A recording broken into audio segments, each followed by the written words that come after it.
Hello friends, कैसे हैं आप सभी लोग। आई होप आप सब लोग अच्छे होंगे। आज हम लोग पढ़ेंगे विदेशी यात्री द्वारा भारत का वर्णन। देखिएगा, पहला पॉइंट है हमारा हेरोडोटस हिस्टोरिका, मेगास्थनीज की है Indica, Periplus of the Erythraean से सी, ठीक है, SEAC, ये अज्ञात आपका है। Ptolemy Geographica, Pliny Natural Historica, Alberuni किताबुल हिंद तहकीके हिंद, मार्को पोलो चीन का यात्री, फायान फोक्यूकी चंद्रगुप्त द्वितीय के समय आया था ये, वेनसांग सीयूकी ये हर्षवर्धन के समय आए थे, तारानाथ कांग्यूर तंग्यूर। अगला पॉइंट देखिए, फायान 399 ईस्वी, फोक्यू की पुस्तक, यह चंद्रगुप्त द्वितीय विक्रमादित्य के दरबार में आया था। इसमें उस समय के भवन तथा कौड़ी की चर्चा है। इसकी है भवन और कौड़ी, दो चीज़ों की चर्चा की गई इसमें, भवन तथा कौड़ी।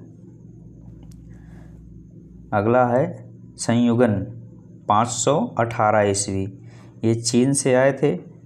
इसने अपने 3 वर्ष की यात्रा में बौद्ध धर्म की प्रतियां एकत्रित की। किसकी? बौद्ध धर्म की प्रतियां एकत्रित की संयुगन ने। वेनसांग 629 ईस्वी, सीयूकी यह हर्षवर्धन के दरबार में आया। किसके दरबार में? हर्षवर्धन, ऐसे याद कर ले, वेनसांग हर्षवर्धन। इसने नालंदा विश्वविद्यालय में अध्ययन तथा अध्यापन दोनों किया। इसी यात्रियों का राजकुमार कहते हैं। यात्रियों का राजकुमार किसे कहते हैं? वेनसांग को। अगला है आपका इत्सिंग 673 ईस्वी, यह चीनी यात्री था। यह त्रिपिटक की 400 प्रतियां यानी कि फोटोग्राफी अपने साथ चीन लेकर गया। कौन ले गया? इत्सिंग। किसकी ले गया? त्रिपिटक की। इब्न बतूता यह मोरक्को का रहने वाला था। यह 7000 किलोमीटर की यात्रा करके मोहम्मद बिन तुगलक के दरबार में आया। इसकी पुस्तक रेहला, इसकी पुस्तक का नाम क्या है?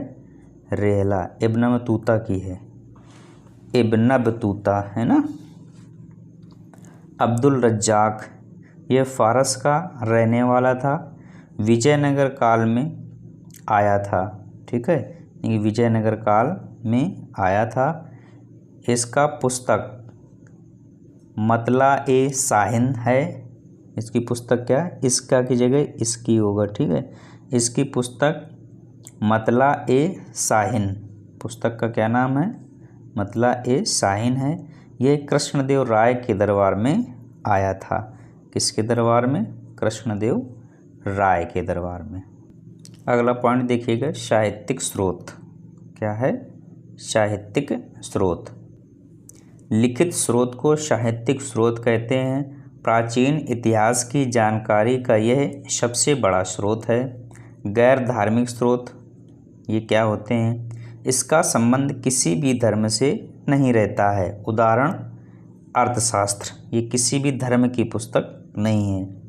अगला पॉइंट है धार्मिक स्रोत, इसका संबंध किसी न किसी धर्म से रहता है। गैर ब्राह्मण, वैसे स्रोत जिसका संबंध हिंदू धर्म से नहीं रहता उसे गैर ब्राह्मण कहते हैं। देखिए, ये तो हम लोगों ने पढ़ लिया। इसमें देखते हैं जैन साहित्य क्या है? जैन साहित्य, इसके बारे में समझिएगा। यह प्राकृत भाषा में मिले हैं। जैन साहित्य किस भाषा में है? प्राकृत भाषा में। इन्हें आगम कहते हैं। उदाहरण के लिए 12 अंग, 12 उपांग, अचरांग, अचरांग सूत्र, ठीक है, भगवती सूत्र, कल्प सूत्र आदि पुराण। बौद्ध साहित्य में क्या क्या है? बौद्ध साहित्य पाली भाषा में, किस भाषा में है? पाली। जैन आपका प्राकृत भाषा और बौद्ध पाली भाषा में मिले हैं। जातक ग्रंथ में महात्मा बुद्ध के पूर्व जन्म की 200 कहानियाँ हैं। पूर्व जन्म की 200 कहानियाँ हैं। ललित विस्तार में महात्मा बुद्ध की पूरी जीवनी है। ललित विस्तार में क्या है? महात्मा बुद्ध की पूरी जीवनी दी गई है। अंगुत्तर निकाय क्या है? अंगुत्तर निकाय। अंगुत्तर निकाय में 16 महाजनपद की चर्चा है। कितने? 16 महाजनपद की चर्चा की गई है। अगला प्रश्न है, प्रश्न क्या पॉइंट है आपकी? बौद्ध धर्म की सबसे पवित्र पुस्तक त्रिपिटक है, जो 3 पुस्तकों का समूह है। सबसे पवित्र पुस्तक कौन सी है? त्रिपिटक। पहला है सुत्त पिटक। यह सबसे बड़ा पिटक है। इसे बौद्ध धर्म का एनसाइक्लोपीडिया कहते हैं। एनसाइक्लोपीडिया कहते हैं किसको? सुत्त पिटक को। दूसरा है विनय पिटक। यह सबसे छोटा पिटक है। इसमें बौद्ध धर्म के प्रवेश की चर्चा है। किसकी? प्रवेश की। अभिधम्म पिटक। इसमें महात्मा बुद्ध के दार्शनिक विचारों की चर्चा है।